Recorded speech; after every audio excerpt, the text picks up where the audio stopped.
Do you believe the numbers that Zillow says your house is worth? Well, today we're going to give you 5 reasons why you shouldn't rely on Zillow for what your house could sell for.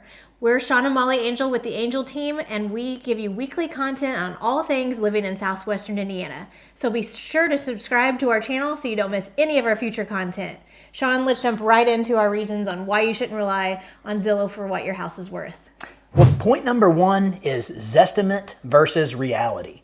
Let's face it, these algorithms are great tools to use, but they're relying on the publicly held information about your house, which could be wrong. For instance, you might have a finished basement that has never been recorded into the assessor site. Zillow will not catch the extra 1,300 square feet beneath your house, which carries significant value. It's not going to know whether it's finished or unfinished. In many cases, people could actually have an extra bedroom or a back deck or a 2.5 car detached garage, Actually, sometimes even square footage alone is incorrect.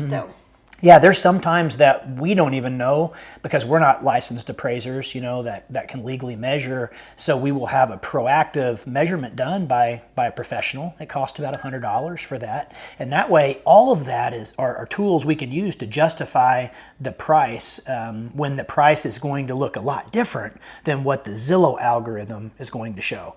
So Zillow may be accurate. It may be that you're in more of a cookie cutter house where it's pretty good with that technology valuing it, but it could be starkly off. So as a buyer, don't trust it because the house that you think is grossly overpriced because of what you see online could not be. It may be a bargain. You just need to drill into the details to know. And conversely, as a seller, don't be upset if Zillow shows a super high number on your house that really is not merited because you're a small house in a neighborhood full of, more opulent homes with higher grade upgrades. That might throw it off as well. So it can work both ways, which is why a seasoned expert can help you adjust for those factors and come up with the right price. Reason number 2 for not relying on Zillow to price your home is there's a lot of local market variations. So you want to find a professional that knows what's happening in the local market. You hear a lot of trends on the national news, but those don't always apply to where you live. And an active agent that's doing multiple transactions a year, they know how the market in their particular area is trending. Right. So the subdivisions kind of come into this a lot too. If we have a west, north, south, east kind of divide here in Evansville, Indiana, and some of the areas of town, fairly or not fairly, carry a higher amount of appreciation every year. So you can look at, how this county is doing, how this neighborhood is doing, and give you a good overall idea of how that home price appreciation is shooting up. And across town, it may be a different scenario. It could be a very nice house within kind of a flatline neighborhood or maybe something that's on the decline. So we account for all of that because when you're talking about having local knowledge, you also are coming into seasonality within there. There could be that your price is decided to be fair at, say, June, but then 2 homes go off the market in a desirable subdivision, now thereby making your house now the next best house available for sale. This works in land lots too, by the way, I might add. So now you might be able to pad a little bit onto that price just because of the timing within that neighborhood, county, or local area. Point 3 is unique features. This is fairly broad because what is unique to one buyer may not be unique or necessary or exciting to another buyer. So, we've had the quantitative hard numbers, but we always try to be humble enough to account for personal choice, okay? If you've got a city house in an area that's zoned appropriately and allows pole barns, well then that double lot house that has a 40 by 60 pole barn on it might be much more desirable to some people than to others. And guess what? There's enough buyers out here looking for homes that very well may be your ace in the hole, and that upholds a lot of value even to the house value. I would say things like cost versus value approaches comes in. That's what comes to my mind when I think about unique features. That remodeled kitchen or that remodeled master bath, or let's say the roof, the HVAC, the water heater, the windows, everything on the house from a mechanical boring perspective is done, thereby leaving just a dated house that is an open canvas for a new buyer. that speaks volumes as well. So what if you have solar and your house is currently $40 a month to heat and cool, and you've got something like geothermal outside? All those factors can come into play as well. So we fold all of that together, the story of your house, whether it's the house itself or the amenities that it offers, or just the design is such that we know based on our experience it's going to garner a lot of attention. And that folds into your price as well, where Zillow can't maybe show that on their algorithm. I mean, a unique feature that jumps to my mind that makes it really difficult for the Zillow algorithm is land.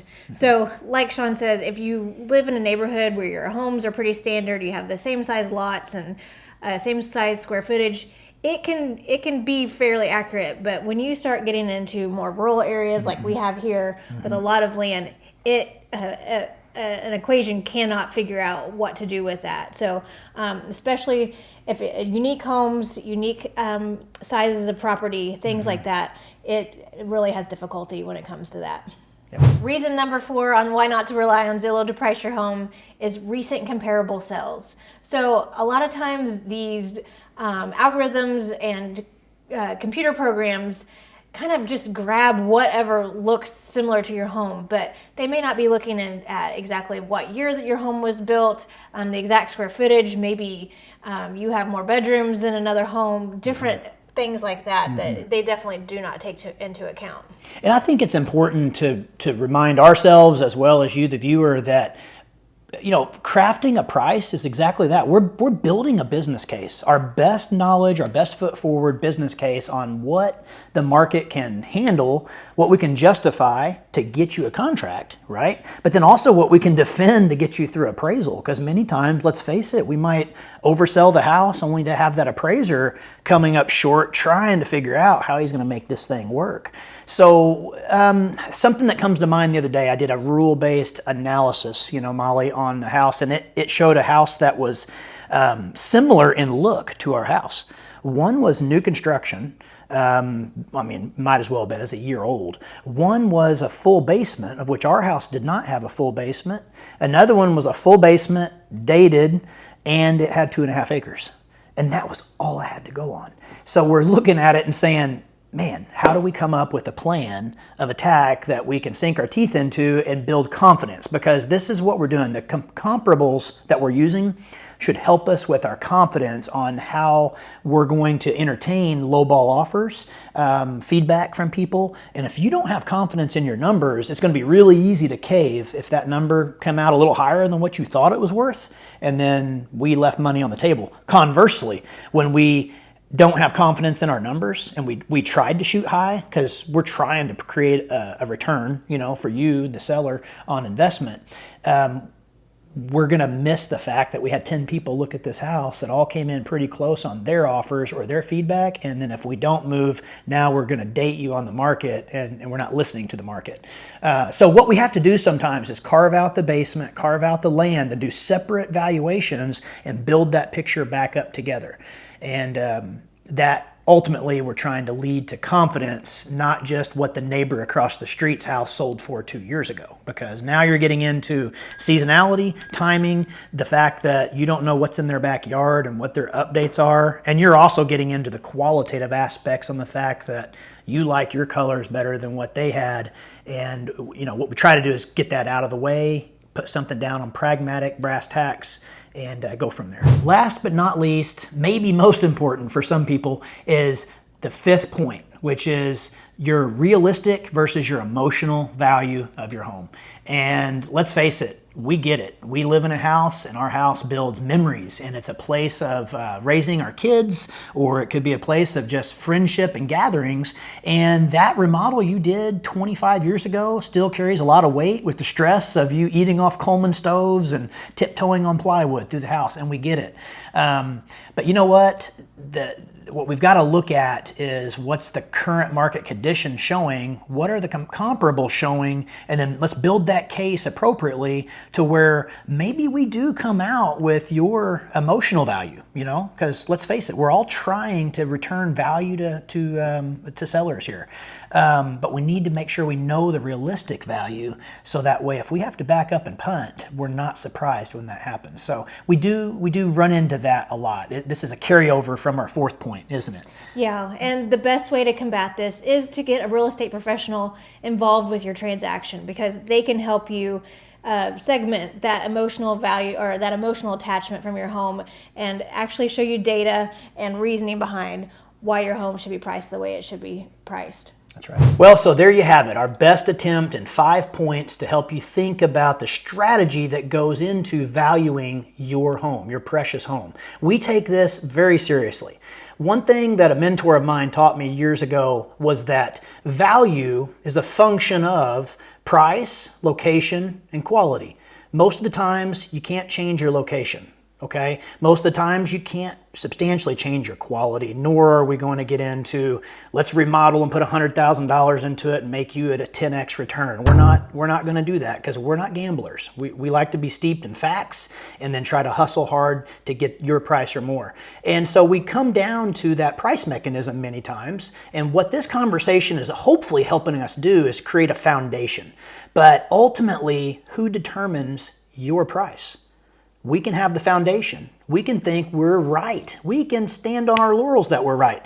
But the market determines your house, the market of people that are out there. So if we're looking at the timing of the recent interest rate drops, if we're looking at the inventory that's on the market in your county, the school systems, the amenities, many times we can come up with a basket of people that can get in on a proper marketing launch to see your home. And that's the best way. Proper marketing and rooted in reality, pragmatic numbers helps us to build your price or more on a home. So if you're thinking about selling, don't hesitate to reach out to us at the Angel Team. We can help you sell your home in Southwestern Indiana. Listings, we love them. We love to market a home. We love to show it off in the best way to get you your most money in your pocket. So we also can't forget to thank Paul Kastrup with Mortgage Masters for sponsoring this video. If you're looking to get pre-approved, reach out to Paul and he can help you get started. Also, if you have any other questions about selling, because we know it can be an overwhelming process, be sure to look in our description below for our other resources. And be sure to leave a comment down below. Have you ever compared what Zillow says to your home to what it actually sold for? Tell us your experience of what you've had with those Zillow numbers. We want to thank you for tuning in. Be sure to like this video, subscribe to our channel, share it with your friends, and we look forward to seeing you again next time. Thank you.